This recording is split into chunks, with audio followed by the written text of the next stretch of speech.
kuweza kuwa na taifa jumuishi, ni lazima tuzingatie haki na ustawi kwa wanawake pamoja na wasichana. Ili tuweze kufikia taifa lenye ustawi, ni lazima matendo yetu ya kila siku, mipango yetu ya serikali izingatie haki na usawa kwa wanawake na wasichana. Lakini ili tuweze kufikia lengo la kuwa na taifa linalojitegemea, hatuwezi kufika huko bila kuzingatia haki na ustawi wa wasichana pamoja na wanawake.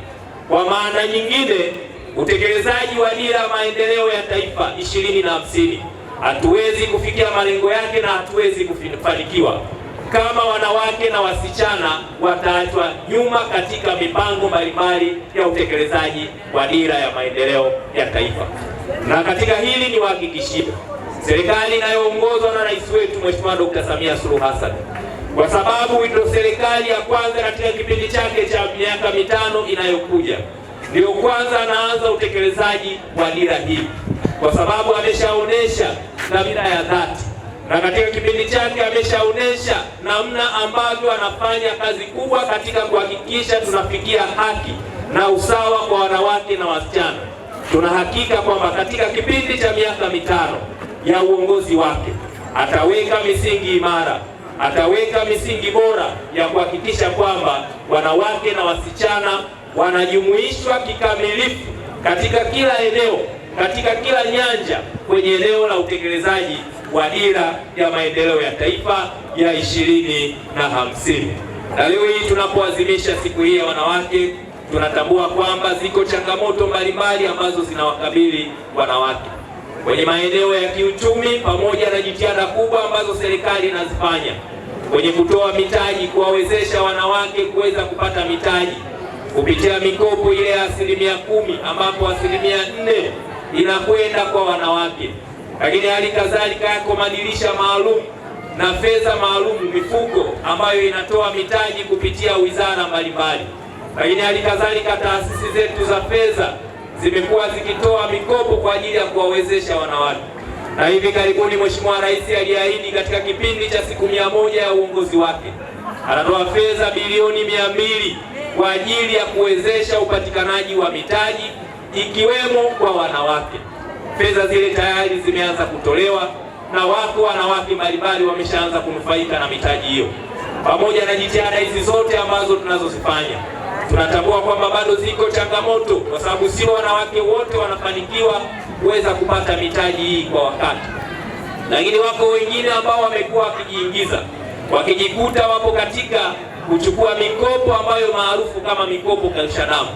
Mwisho wa siku wanajikuta wakipoteza baadhi ya rasilimali kwa kujiingiza katika mikopo hii ambayo kwa namna moja ama nyingine imekuwa ikiwaumiza.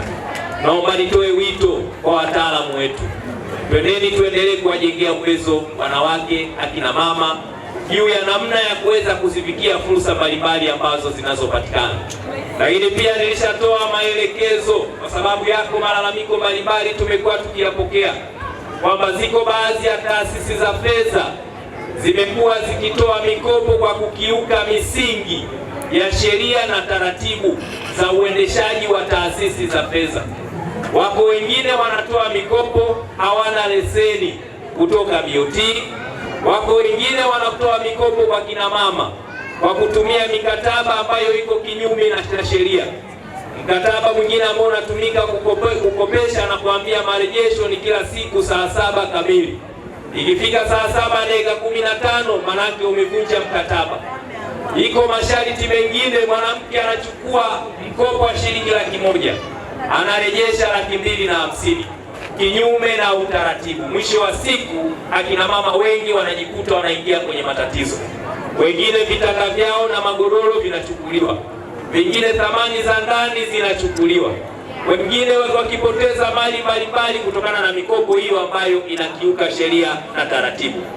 Nimetoa maelekezo kwa wakuu wa wilaya kuunda kamati maalum za kuweza kupitia taasisi zote zinazojihusisha na utoaji wa mikopo midogo midogo, zile taasisi ndogo zinazojihusisha na utoaji wa mikopo, kuweza kufanya tathmini na kuweza kufanya uchunguzi kuweza kubaini taasisi ambazo zinatoa mikopo kinyume na utaratibu, mikopo ile ambayo imekuwa ikiwaumiza akina mama, mikopo ambayo imekuwa ikiwaumiza wanawake, ili tuweze kuchukua hatua na hatimaye tuweze kuwakomboa wanawake ambao wamekuwa wakijiingiza katika mikopo hiyo bila kufahamu, na mwisho wa siku kuweza kupoteza mali zao. Lakini nitoe wito kwa halmashauri zetu wahakikishe kwamba wanafanya na kutekeleza programu mbalimbali za kuwasogezea fursa wanawake, kwa sababu fursa zinazotolewa na serikali ziko nyingi, lakini wako wanawake wengi hawazifahamu hizo fursa. Lakini twendeni tufanye makongamano ya kuwajengea uwezo na kuwapatia elimu ya kibiashara.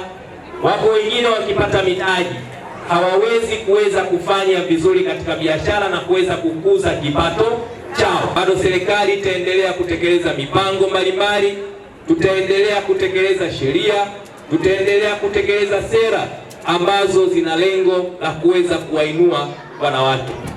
Niwaombe sasa maadhimisho haya iwe kitovu cha kuimarisha majukwaa ya uwezeshaji wanawake kiuchumi. Mimi nataka kuona jukwaa la uwezeshaji wanawake kiuchumi kuanzia ngazi ya mkoa linakuwa chombo imara na madhubuti kuwasaidia wanawake wa mkoa wa Songwe. Yatengenezwe majukwaa imara na madhubuti katika ngazi za wilaya, na tuyaone yanafanya kazi kubwa ya kuwawezesha wanawake, kuwakutanisha, kuwatengenezea majukwaa ya kubadilishana mawazo. Lakini majukwaa hayo ninatambua yanapaswa kwenda mpaka kwenye ngazi ya kata. Kwa hiyo twendeni tuyaimarishe ili aweze kuwasaidia wanawake kupitia wakurugenzi watendaji wa halmashauri, maafisa maendeleo ya jamii.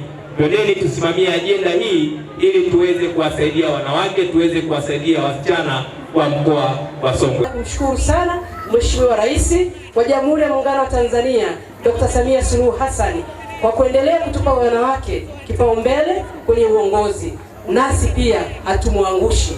Naamini pia kama mlivyoniaminisha kupewa hii tuzo, nitaendelea kuitumikia serikali yangu ya Jamhuri ya Muungano wa Tanzania kupitia wilaya hii ya Songwe. Sana wanawake wenzangu, nami nawapa ujasiri, uongozi ni kuacha alama ndani ya sehemu yote ambayo utapewa. Na sisi wanawake zamani tulikuwa tupendani, lakini kwa sasa sisi tunapendana sana. Nawashukuru sana na nawaahidi nitaendelea kuwatumikia zaidi ya hivi ambavyo umesema hapa. Sisi kama wanawake tunapaswa tusimame kwenye nafasi zetu kwa ajili ya kuhakikisha tunatokomeza ukatili. Ukatili umezidi, na chanzo cha ukatili umetokana na changamoto zinazotoka kwenye ndoa. Ndoa zetu zimekuwa na changamoto nyingi ambazo zinapelekea ukatili kwenye ndoa zetu. Wanawake hatuwajibiki kwenye ndoa zetu. Pamoja na mafunzo yote ambayo tumefundishwa katika wiki nzima kuelekea kilele, naomba wanawake kila mtu asimame kwenye nafasi yake. Naomba pamoja na majukumu ya biashara tulizo nazo na majukumu ya shule tulizo nazo, tukumbuke majukumu yetu kwenye familia, kulea watoto na waume zetu. Waume zetu ni watoto wa kwanza. Wao wamezifuatilia hati zao kwa muda mrefu na nyingine zilikuwa na migogoro. Kuna moja ni ya muda mrefu sana na ilikuwa na migogoro wa masuala ya umilikishaji, lakini tumelitatua. Hii ni katika kuadhimisha siku yetu ya wanawake. Wanawake tunaweza, tumiliki ardhi, ardhi ni mtaji. Asante sana Mama Samia, na uzidi kudumu. Mungu akusaidie. Pia na sisi tunaochukua mkopo, Mungu atusaidie tuweze kufanya vizuri, tuweze kurejesha. Wanawake wengine mjitoe muhanga kukopa mikopo, msiogope. Mikopo ipo, mama natusaidia, na pia huko mliko wengine muweze kufikia huu mkopo. Tumesherehekea sikukuu hii huku tukiwa tuna matumaini makubwa sana kama wanawake, hususan kama kinara wetu mkubwa ambaye tunamuona kama kiongozi ambaye ametutangulia mbele, Rais Daktari Samia Suluhu Hassan amefanya mambo makubwa sana. Kama sisi sote ni mashahidi, tunaona katika siku zake 100 ambazo alikuwa ameahidi katika kampeni kwamba siku zake 100 za mwanzo atafanya mambo makubwa. Tumeona utekelezaji mkubwa aliofanya. Hivyo tunasimama vifua mbele kama wanawake, huku tukiwa tuna matarajio makubwa na kujua kabisa kwamba jamii bado inaendelea kutuamini na itazidi kutuamini. Nimejisikia vizuri kupata tuzo katika siku ya leo, na pia napenda kuwashauri na wenzangu pia waendelee kufanya vizuri, na wenyewe wanaweza wakapata tuzo kama mimi. Hasa watoto wa kike tuendelee kujitahidi, tupambane, maana tukiwezeshwa tunaweza. Wito wangu wa serikali ni kuendelea kuwawezesha wanawake katika kupata elimu. Tutaendelea kujitahidi kufanya vizuri ili watoto wa kike tuendelee kuangaza katika mkoa wetu na nchi yetu.